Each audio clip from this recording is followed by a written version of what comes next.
Magkakapaw na tayo ng palay. Itong diniik natin kanina at ating pinagtsatsahan ito. Ito yun. Ganito lang pagkakapaw niyan. Oh.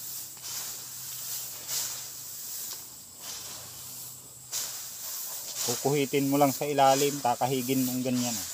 Yan, ganyan lang. Ganyan oh. Kakahigin mong 3 daliri pa ganyan.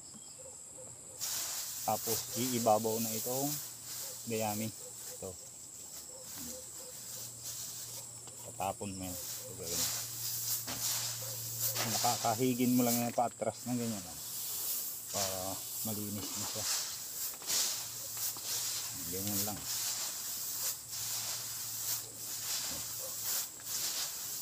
Para yung mga dayami niya iibabaw na. Pag nasa ibabaw na siya, hindi nang kuhain. Kasi iibabaw yan at magagaan yan kumpara sa palay. Yung mga dahon-dahon niya at katawan. Pagkakaunti na, pwede mo nang kapawin lang yan sa ng ganyan. Ibabaw.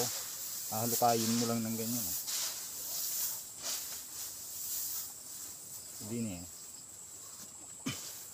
yan ay papahanginan pa naman mano-mano rin ang pahangin ito sa bilao sa hangin. Yung nagtatawag ng hangin dati sa sipol lang. Ewan ko lang ngayon kung nadadala na sa sipol ang panahon. Okay na yan. Finish na siya.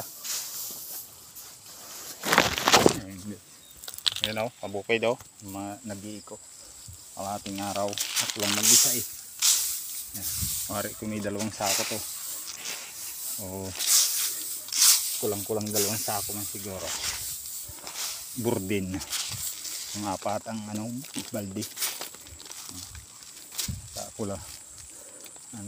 kulang-kulang 2 balde ay 2 sako pa na burdin.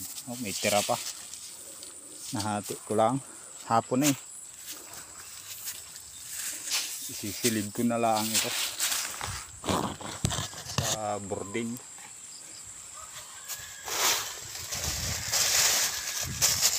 May plastic pa nga.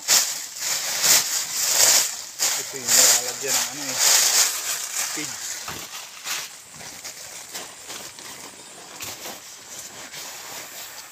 Hindi na natin babaldihin.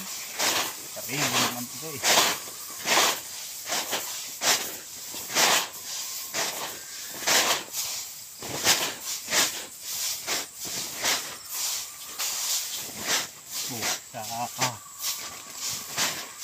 dyan. Hindi pa nakakapalo sa akin. Palo na para updated kayo.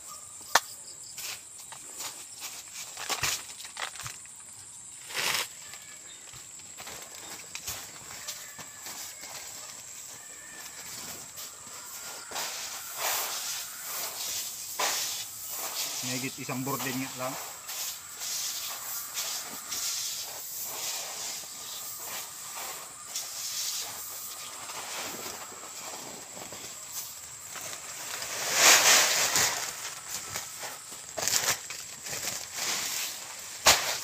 Yan at mapupuno na natin isang borden. Okay na lang. Nagit isang borden lang pala.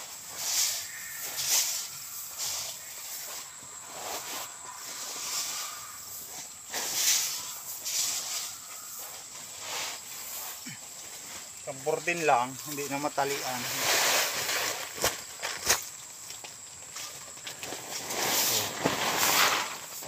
Borden